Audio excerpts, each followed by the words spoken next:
Quiero que por un momento dejes de pensar en tus metas, en tus hábitos, en lo que quieres lograr este año. Solo un momento. Porque antes de todo eso, antes de que pudieras elegir cómo pensar, ya alguien lo había decidido por ti. Tu familia. No lo hicieron con mala intención. No se levantaron una mañana y dijeron, voy a programar la mente de mi hijo.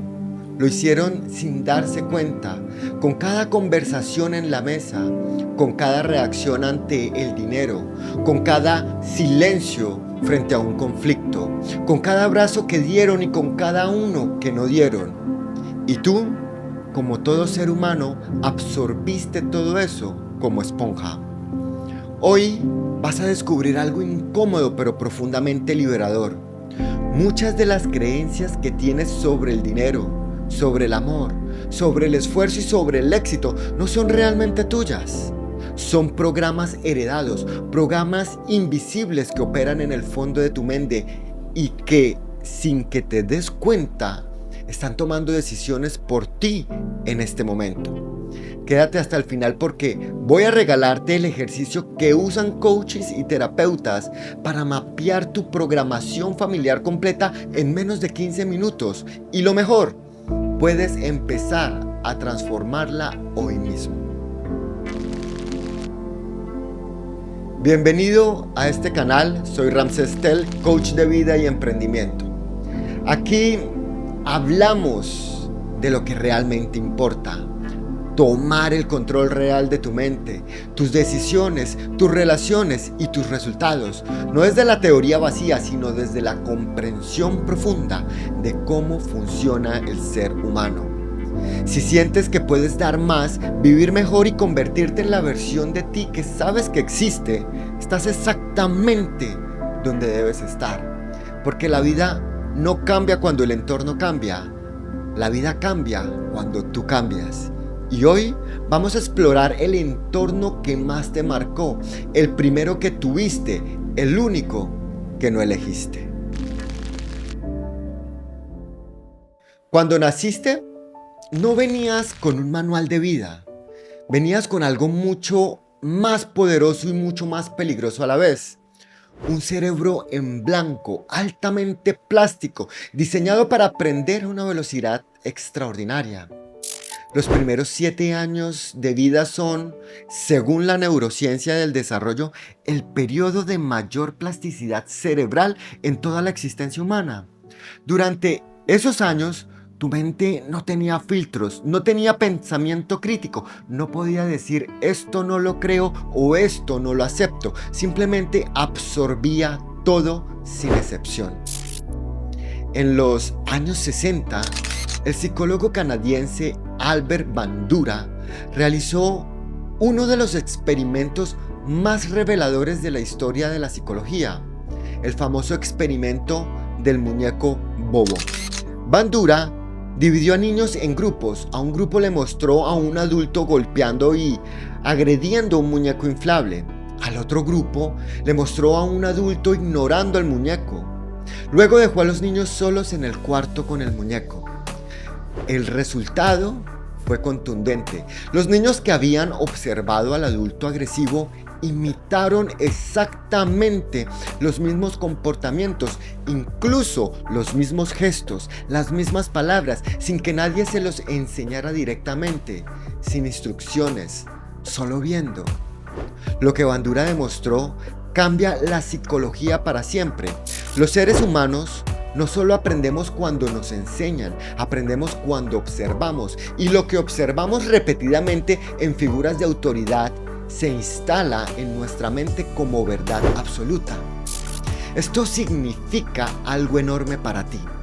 No solo aprendiste lo que te dijeron explícitamente, aprendiste lo que viste hacer, aunque nunca se lo explicaran a nadie. Aprendiste lo que se repitió, aunque nadie lo nombrara como lección. Aprendiste incluso lo que se cayó, porque el silencio también enseña. Bandura llamó a este proceso modelado y lo describió como el mecanismo de aprendizaje más poderoso en la especie humana, más poderoso que la instrucción directa, más poderoso que los libros, más poderoso que cualquier discurso. Tu familia no te dio una charla sobre cómo ver el dinero, simplemente vivió delante de ti y tú aprendiste observando. No te explicaron cómo reaccionar ante los conflictos, simplemente los tuvieron delante de ti y tú aprendiste imitando. No te dieron un manual sobre el amor, simplemente lo practicaron o lo evitaron frente a tus ojos y tú lo registraste como la única versión posible. Eso es lo que los psicólogos llaman programación implícita, no consciente, no elegida, pero absolutamente real y absolutamente activa en tu vida de adulto hoy. Felipe, aunque todos le decían Pipe, creció en una familia de clase media trabajadora. Su padre era mecánico, un hombre honesto, dedicado, que salía a las 6 de la mañana y volvía a las 8 de la noche. Era el proveedor, era el ejemplo. Y casi todas las noches mientras comían, su padre decía alguna versión de la misma frase. El dinero no cae del cielo, hay que ganárselo con sudor. La plata es difícil de conseguir. Para tener algo en la vida hay que sacrificarse. Pipe creció admirando a su padre. Le parecía un guerrero y en su mente de niño, sin que nadie se lo explicara, se instaló una creencia sólida como roca. El dinero es escaso y conseguirlo exige sufrimiento. Pasaron los años, Pipe se convirtió en un profesional brillante, estudió ingeniería, consiguió un trabajo bien remunerado, luego emprendió y le ha ido muy bien. Objetivamente ganaba muy buen dinero, mucho mejor que su padre en aquellos tiempos. Pero había algo raro, algo que Pipe no podía explicar. Cada vez que acumulaba dinero, aparecía un gasto, un problema inesperado, una oportunidad de inversión que salía mal, una decisión financiera que en retrospectiva parecía absurda. Nunca tenía reservas, nunca sentía que era suficiente y en el fondo siempre había una voz que decía, esto no va a durar. Un día, en una sesión de coaching, Pipe llegó frustrado, no entendiendo por qué no puedo retener el dinero. Gano bien, pero siempre estoy en cero. Trabajamos juntos y llegamos a una pregunta que lo cambió todo. ¿Qué escuchabas sobre el dinero cuando eras niño? Después de un silencio pequeño, Pipe dijo algo que se le quebró la voz al decirlo. Escuché que era difícil, que había que sufrir para tenerlo. Y supongo que una parte de mí sigue creyendo eso. Sigue saboteando cada vez que la vida se pone fácil, como si no mereciera que fuera sin sufrimiento. Esto es la programación familiar en acción. No fue la falta de talento, no fue mala suerte, fue un programa instalado en la infancia que operaba en silencio, dirigiendo decisiones, generando patrones, reproduciendo exactamente el resultado que la mente había aprendido a esperar. Y lo más importante, Pipe no era consciente de ese programa, nunca lo había cuestionado, simplemente lo vivía. Ahora te pregunto a ti, ¿cuáles fueron las frases que se repetían en tu casa? ¿Qué veías hacer a tus figuras de autoridad? ¿Qué comportamiento observabas constantemente? Porque hay una verdad incómoda aquí. No hace falta que alguien te haya lastimado, no hace falta que hayas tenido una infancia traumática, basta con la repetición, basta con haber observado. Antes de pasar a la siguiente sección, necesito que hagas esto. No lo dejes para después, hazlo ahora mismo. Pausa el video y coge tu libreta. Parte 1. Las frases que escuchabas. Escribe literalmente las frases que se repetían en tu hogar. No las interpretes todavía, solo escríbelas tal cual las recuerdas. ¿Qué decían sobre el dinero? ¿Qué decían sobre el trabajo y el esfuerzo? ¿Qué decían sobre las personas exitosas? ¿Qué decían sobre el futuro y la seguridad? Parte 2. Los comportamientos que observabas. ¿Cómo manejaban el dinero en casa? ¿Con abundancia, con miedo o con tensión? ¿Cómo reaccionaban ante los problemas? ¿Cómo se expresaban el afecto? ¿Qué hacían cuando algo salía mal? Escribe al menos 5 frases y 5 comportamientos, sin juzgar, sin analizar todavía. Solo observa y registra. Esto es la materia prima de tu transformación. Hay algo que los economistas, los libros de finanzas y los cursos de inversión casi nunca abordan.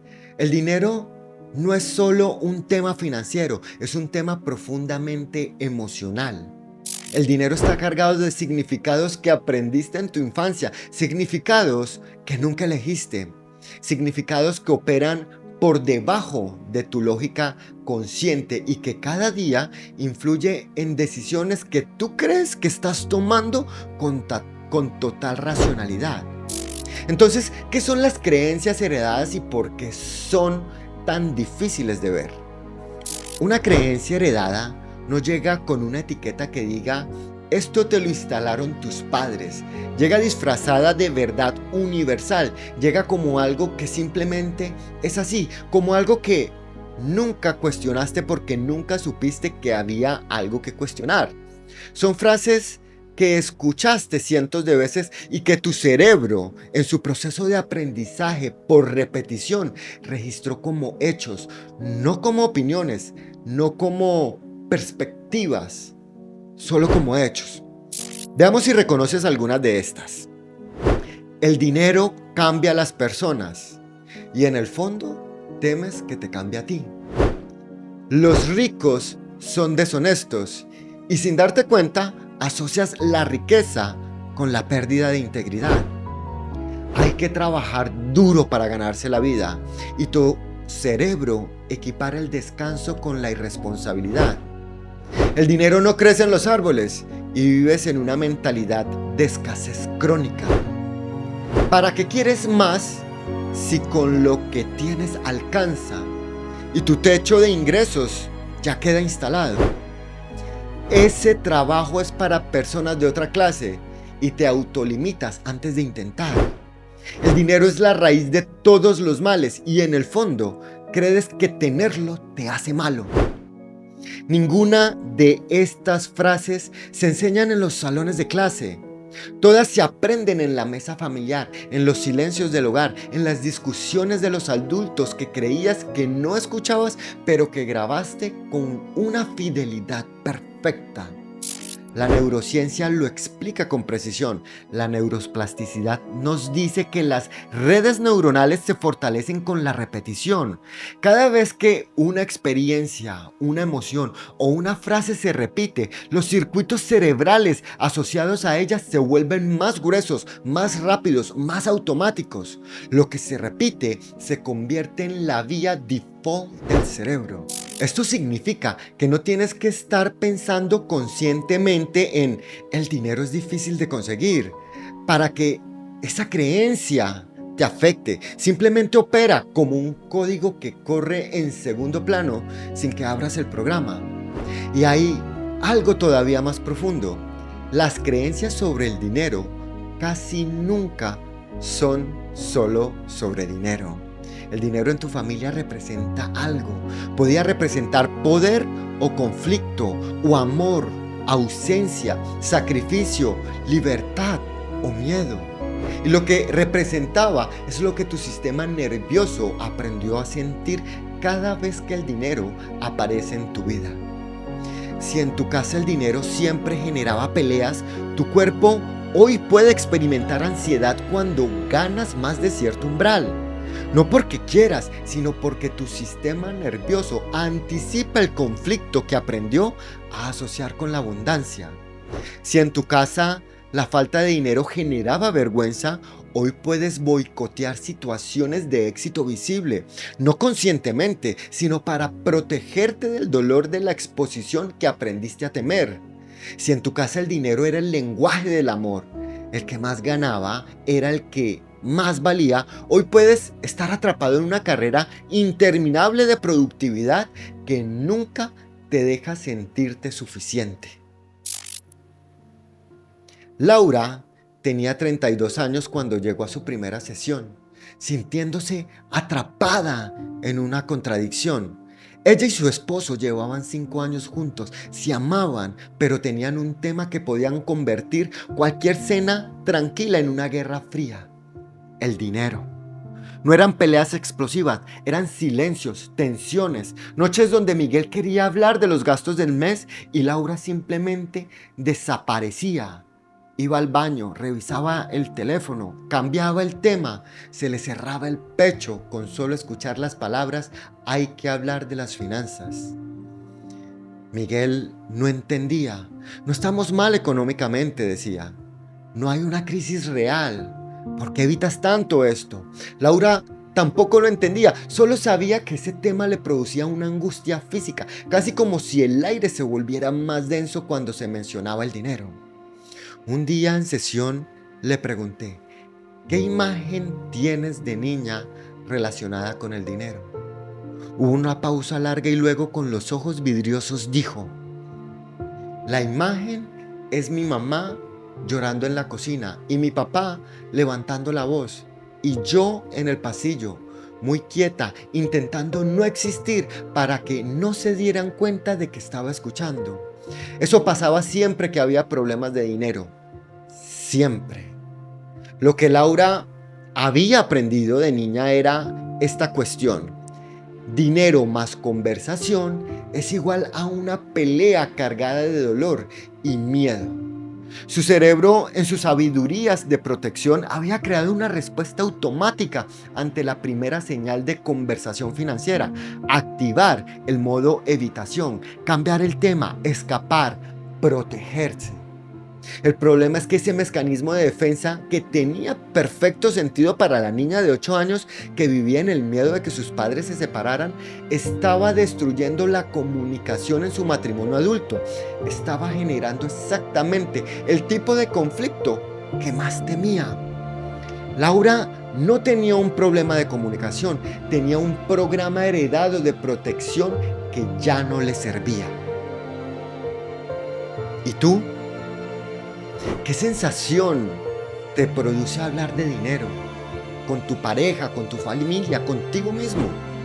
Porque esa sensación no es aleatoria, tiene una historia y esa historia empieza mucho antes de lo que crees. Este ejercicio tiene 3 niveles. Puedes hacerlo ahora mismo con un papel y lápiz. Nivel 1. Identifica la creencia. Completa estas frases sin pensar demasiado. Escribe lo primero que llegue. En mi casa, el dinero significaba... Cuando había problemas de dinero en mi hogar, la atmósfera era... Las personas ricas en mi familia eran vistas como... Ganar mucho dinero en mi casa era... Nivel 2. Evalúa el impacto. Para cada creencia que escribiste, responde honestamente. ¿Esta creencia me impulsa o me frena hoy? ¿Me hace tomar decisiones financieras desde la abundancia o desde el miedo? ¿Me permite hablar de dinero con claridad o lo evito? ¿Me permite poner valor a mi trabajo o me cuesta cobrarlo? Nivel 3. Elige una nueva creencia. Por cada creencia limitante que identificaste, escribe una creencia alternativa que sí quieras sostener. No tiene que ser perfecta, solo tiene que ser tuya. Te doy este ejemplo. Si identificaste el dinero genera conflicto, tu nueva creencia podría ser: el dinero puede ser un recurso que gestionamos con claridad y sin miedo en mi relación. Quiero que hagas algo conmigo ahora mismo. Cierra los ojos por un segundo. Piensa en la última vez que tuviste una discusión o un conflicto importante con alguien cercano. Tu pareja, amigo, un familiar, un colega. ¿Cómo reaccionaste? ¿Explotaste? ¿Levantaste la voz? ¿Dijiste cosas que luego lamentaste? ¿Necesitaste ganar la discusión para poder respirar? ¿O huiste? Pusiste cara de no pasa nada, cambiaste el tema, te fuiste al trabajo con el nudo en la garganta y nunca dijiste lo que realmente sentías. O cediste, dijiste que sí cuando querías decir no, te tragaste tu perspectiva para evitar el problema, terminaste la conversación sintiéndote traicionado por ti mismo. Sea cual sea tu respuesta, hay algo que necesitas saber. Esa reacción no la elegiste tú, la aprendiste.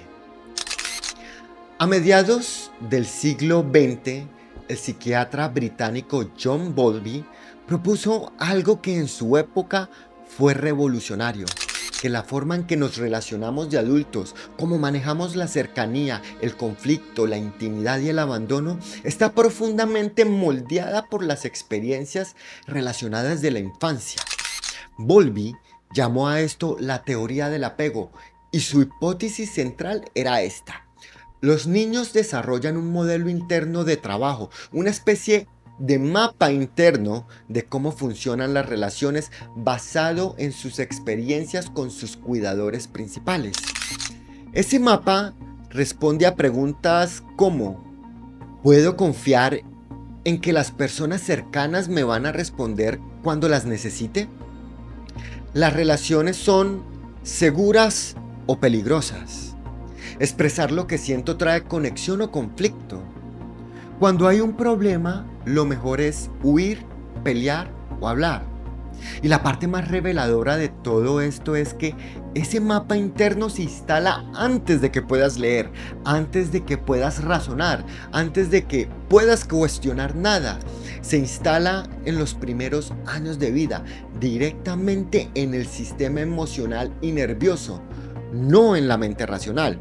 Por eso, no basta con saber intelectualmente qué debería comunicarme mejor, porque el problema no es cognitivo, es profundamente emocional y conductual.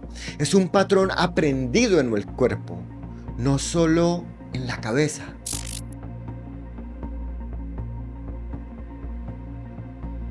Primero, evitar. Creciste en un hogar donde los conflictos no se nombran, los problemas se ignoran o se dejaban pasar. Aprendiste que mencionar un problema era crear un problema peor. Hoy, tu primera respuesta ante la tensión es desaparecer, hacer silencio o minimizar lo que sientes. 2. Explotar. Creciste en un hogar donde las emociones se expresaban con alta intensidad.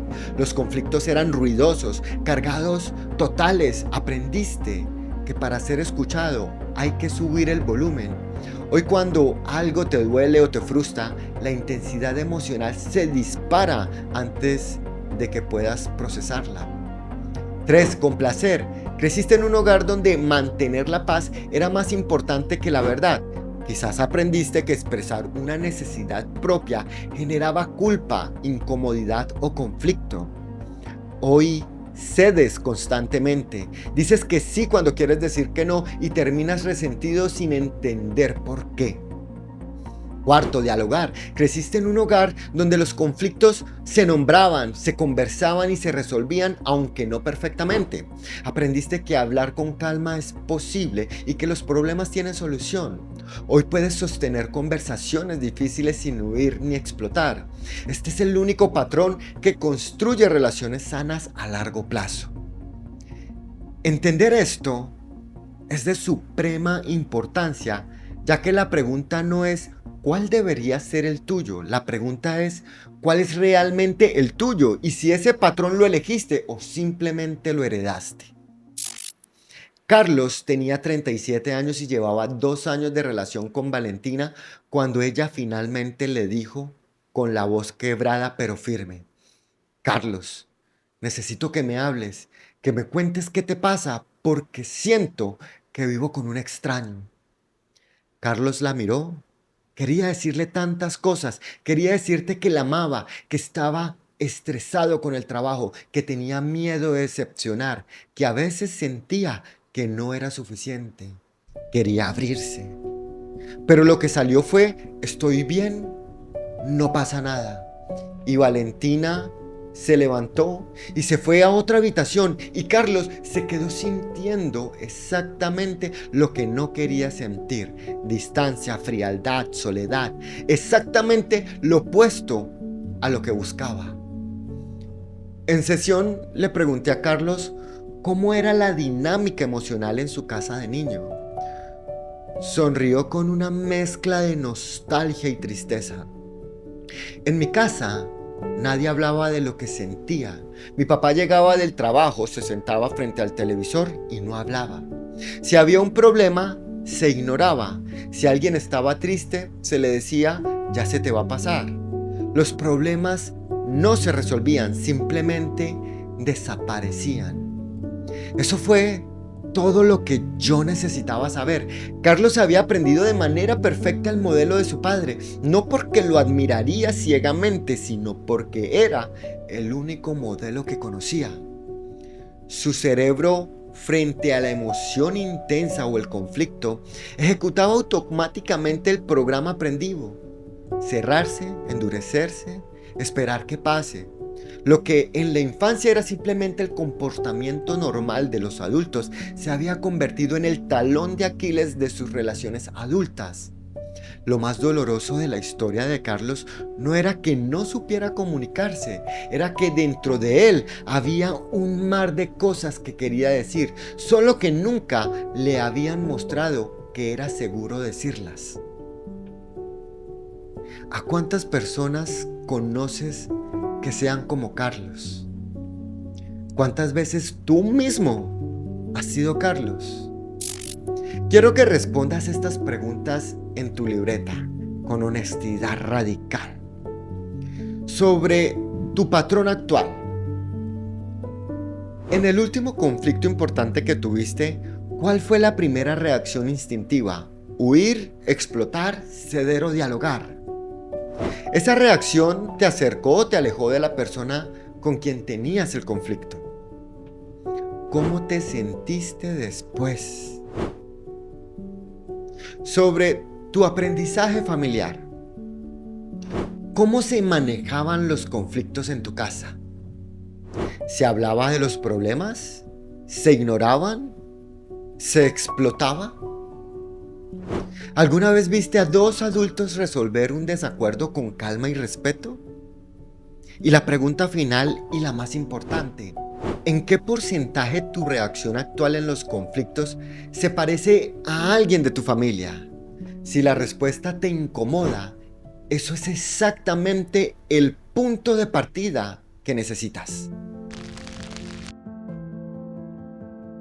Si tuvieras que construir un ser humano, necesitarías 3 cosas fundamentales: alguien que le enseñe qué significa ser amado, alguien que le enseñe qué significa ser disciplinado y alguien que le enseñe qué significa el esfuerzo y el trabajo.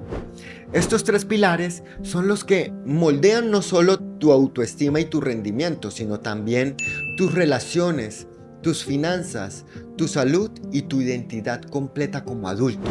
Esos 3 pilares son los que moldean no solo tu autoestima y tu rendimiento, sino también tus relaciones, tus finanzas, tu salud y tu identidad completa como adulto. Y los 3, absolutamente los 3, los aprendiste primero en casa. Primero, el amor. ¿Qué te enseñaron que significa ser querido? El amor es la necesidad más fundamental del ser humano. Los estudios de Bowlby y luego de Mary Ainsworth demostraron que la forma en que recibimos amor en la infancia se convierte en nuestra definición interna de lo que es amar y ser amado.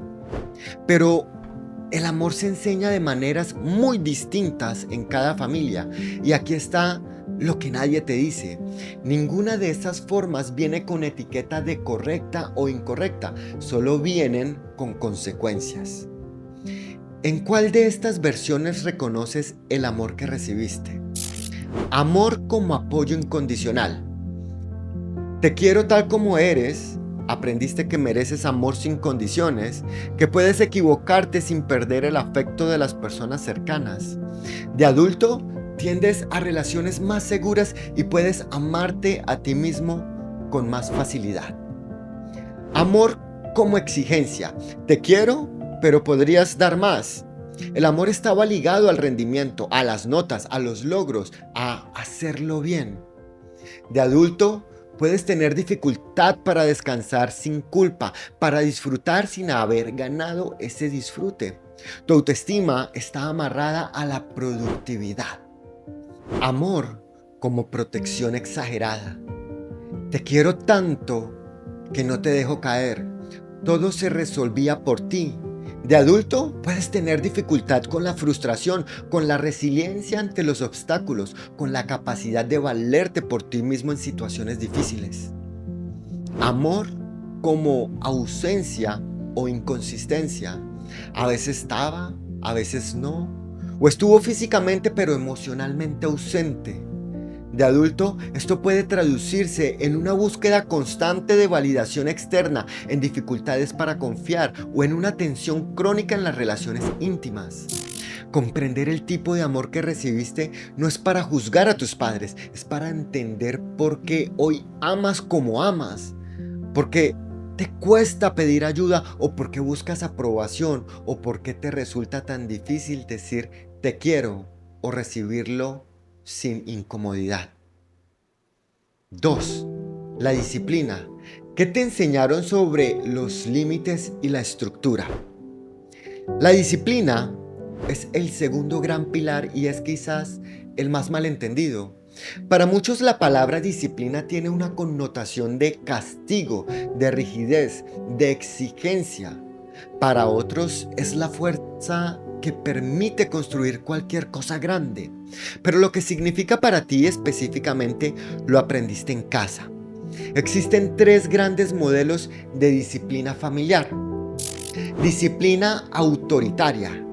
Las reglas eran absolutas, no hay espacio para el diálogo. Lo que el adulto decía era ley. La desobediencia se castigaba. De adulto puedes tener dificultades con la autoridad o paradójicamente convertirte en alguien que impone reglas con la misma rigidez que viviste. También puedes tener dificultades para tomar decisiones propias porque nunca te enseñaron a razonar, solo a obedecer. Disciplina permisiva. No había muchas reglas, todo se negociaba o todo se permitía. La autoridad era inconsistente. De adulto puedes tener dificultades con la estructura, con cumplir compromisos a largo plazo, con tolerar la frustración o con crear rutinas que sostengas en el tiempo. Disciplina con autoridad empática. Había reglas claras, pero también había explicación. Esto no se hace ¿por qué? Las consecuencias eran consistentes, pero el afecto estaba presente. De adulto, esto se traduce en una mayor capacidad de autorregulación, de establecer metas y cumplirlas, de ser firme sin ser rígido. Tercero, el esfuerzo y el trabajo. ¿Qué significaba ganarse la vida? Este es el tercer pilar y es el que más directamente impacta tus finanzas, tu carrera y tu relación con el trabajo. En algunas familias el esfuerzo era glorificado al punto del sacrificio. El valor de una persona se medía en cuánto trabajaba, cuánto se privaba, cuánto aguantaba. El descanso era sinónimo de flojera. El disfrute era un lujo que se ganaba después de sufrir suficiente. En otras familias el esfuerzo nunca se modeló. Nadie trabajaba consistentemente, los proyectos se abandonaban, las dificultades se evitaban y de adulto esto puede traducirse en dificultades para sostener el esfuerzo cuando las cosas se ponen difíciles. Y en otras familias el esfuerzo tenía un equilibrio. Se trabajaba con intención, se descansaba sin culpa, se valoraba tanto el proceso como el resultado. ¿En cuál de estas familias creciste? Ana tenía 41 años y desde afuera parecía tenerlo todo. Un negocio propio que funcionaba, una familia estable, reconocimiento en su industria. Pero cuando se sentaba a hablar de verdad, decía siempre la misma cosa, con una mirada que mezclaba orgullo y agotamiento. No sé por qué, pero nunca me siento en paz. Siempre hay algo más que debería estar haciendo y cuando por fin me permito descansar me siento culpable, como si no me lo mereciera.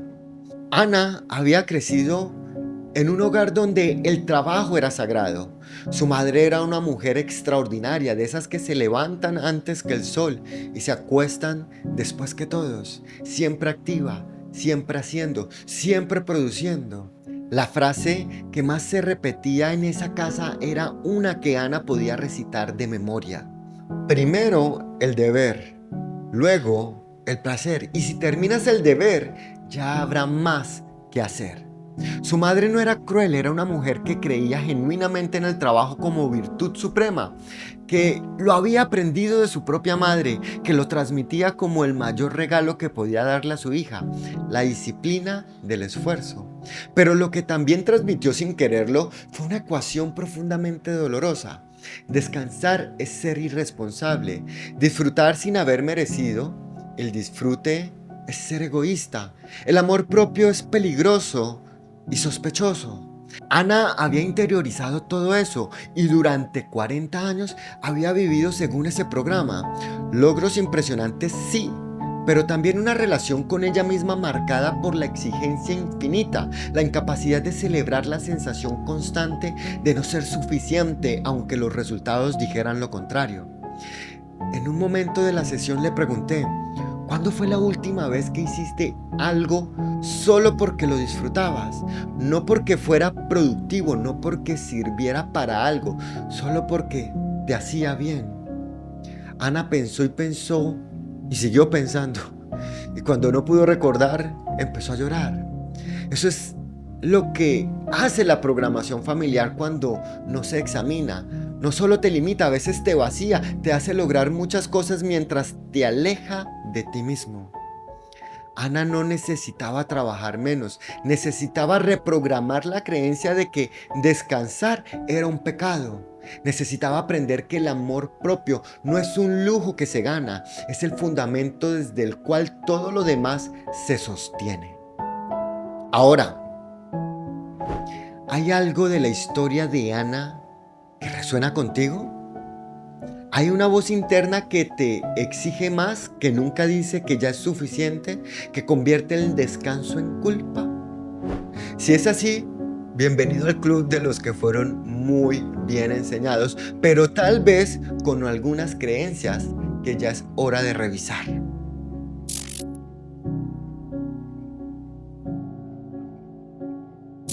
Escribe en tu libreta las respuestas a estas preguntas.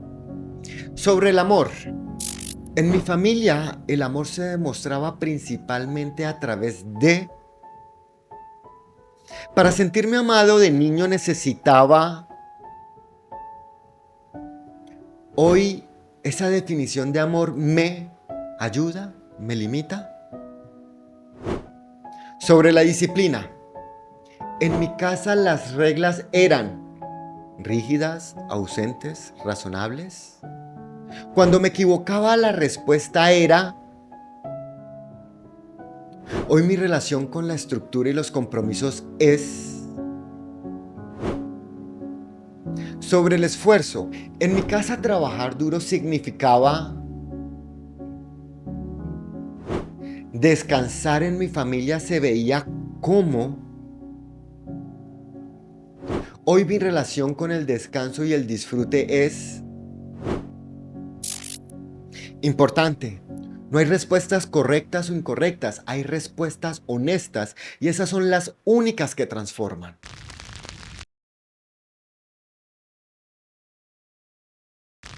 Hemos hablado de mucho en este video, hemos hablado de creencias heredadas sobre el dinero, de patrones, de conflictos aprendidos, de definiciones de amor y disciplina que llegaron sin que las eligieras. Y es posible que todo eso haya despertado algo incómodo. Quizás reconociste patrones que no te gustan en ti. Quizás conectaste puntos que nunca habías conectado. Quizás hay algo de todo esto que duele.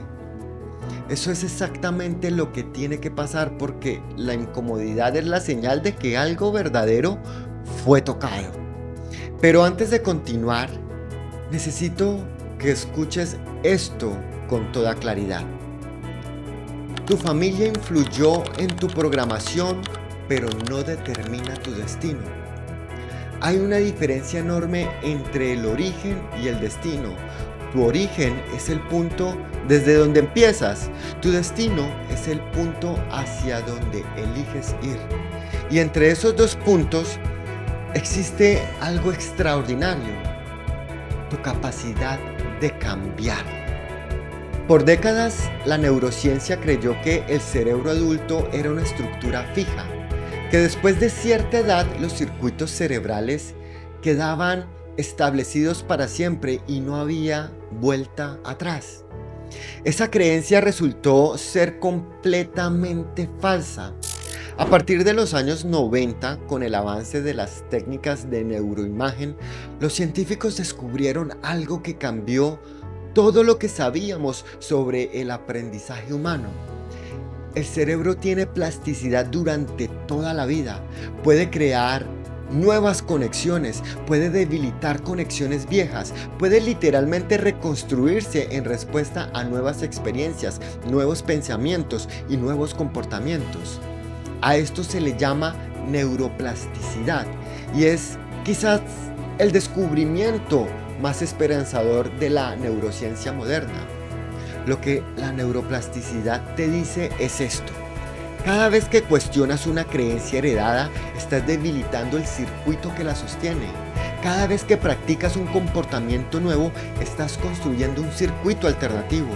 Cada vez que eliges responder diferente a como siempre respondiste, estás literalmente recableando tu cerebro. No ocurre de la noche a la mañana, requiere repetición como todo aprendizaje, pero ocurre. La biología lo confirma. Y hay algo más. No solo puedes cambiar los circuitos, puedes elegir cuáles nuevos circuitos construir. Puedes ser por primera vez el arquitecto consciente de tu propia programación.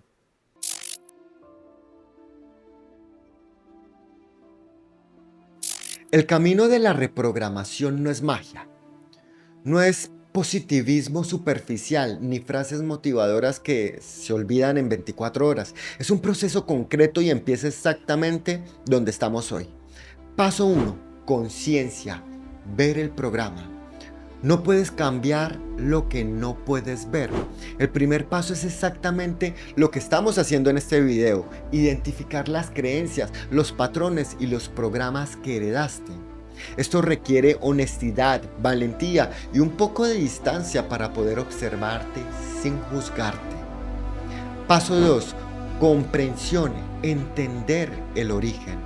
Un programa heredado pierde mucho de su poder cuando entiendes de dónde viene. Cuando entiendes que tu padre te dijo que el dinero era difícil porque él creció en la pobreza y eso era su verdad. La creencia deja de parecerte una ley universal y empieza a parecerte lo que realmente es: la perspectiva de una persona, en un contexto específico, en un momento particular de la historia. Paso 3. Desidentificación, soltar la etiqueta. Es el paso más liberador, es el momento en que dices, quizás por primera vez con convicción real: eso lo aprendí, pero no es lo que soy. La creencia no es tu identidad, el patrón no es tu personalidad, son comportamientos aprendidos y los comportamientos aprendidos pueden ser desaprendidos. Paso 4. Práctica, instalar el nuevo programa. Este es el paso que más se omite y el más importante. La práctica deliberada, identificar la creencia no la cambia, entender el origen no la cambia. Lo que la cambia es actuar diferente repetidamente con intención hasta que el nuevo comportamiento empiece a sentirse más natural que el viejo. Y aquí está la parte que más me gusta de todo esto. No necesitas borrar tu historia, no necesitas renegar de tu familia ni pretender que tu infancia fue diferente. Solo necesitas agregar conciencia donde antes solo había automatismo y esa conciencia lo cambia todo. Porque hay una diferencia enorme entre vivir dominado por un programa que no elegiste y vivir con plena conciencia de tus patrones, eligiendo activamente cuáles mantener y cuáles transformar.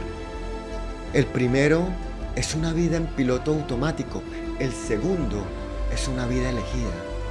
No puedes cambiar a tu familia, no puedes reescribir tu infancia, pero puedes hacer algo que tiene el mismo peso. Puedes convertirte en el primer eslabón de una nueva cadena. Puedes ser la persona en tu historia familiar que decidió que ciertas cosas terminan aquí. No necesitas culpar, necesitas comprender, porque comprender es recuperar poder, y el poder recuperado es el inicio de una vida diferente.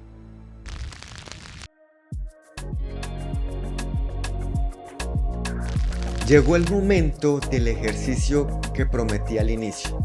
Se llama el mapa de programación familiar y es el ejercicio central de muchos procesos de coaching profundo, precisamente porque genera conciencia inmediata y accionable.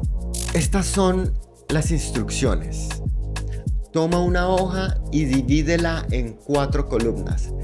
Cada columna corresponde a una de las áreas que trabajamos hoy. Columna 1, dinero. Columna 2, el amor. Columna 3, conflictos.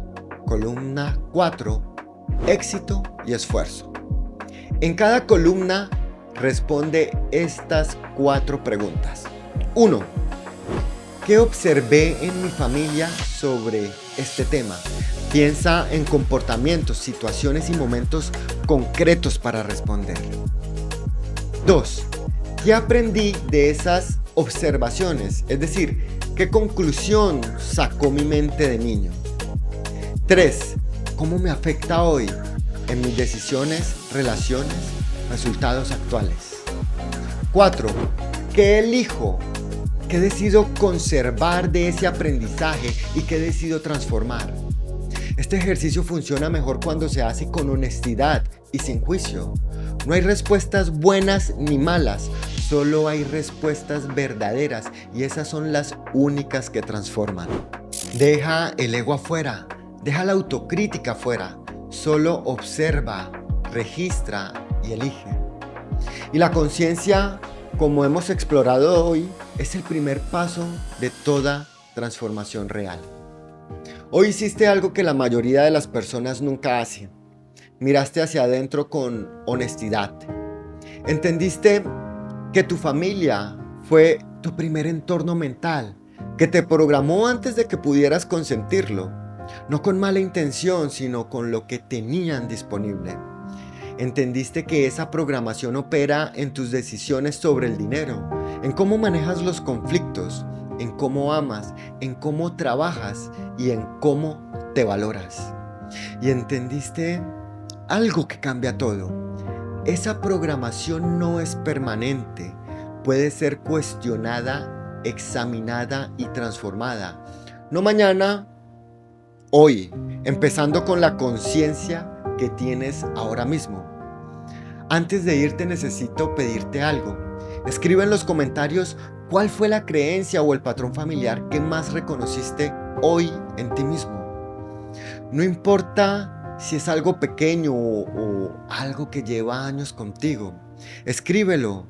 Nombrarlo tiene un poder que la psicología lleva décadas confirmando. Cuando verbalizamos algo que antes era inconsciente, lo sacamos de las sombras y lo que está en la luz puede ser transformado.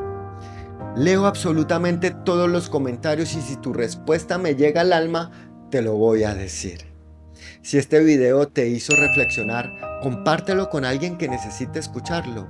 Muchas veces la persona que más necesita este mensaje es alguien cercano a ti que todavía no lo ha encontrado. Suscríbete al canal si aún no lo has hecho. Cada semana publico contenido así, profundo, práctico y diseñado para transformar tu vida real. No puedes cambiar tu origen, pero puedes transformar tu destino. Te mando un gran abrazo y nos vemos en el próximo video.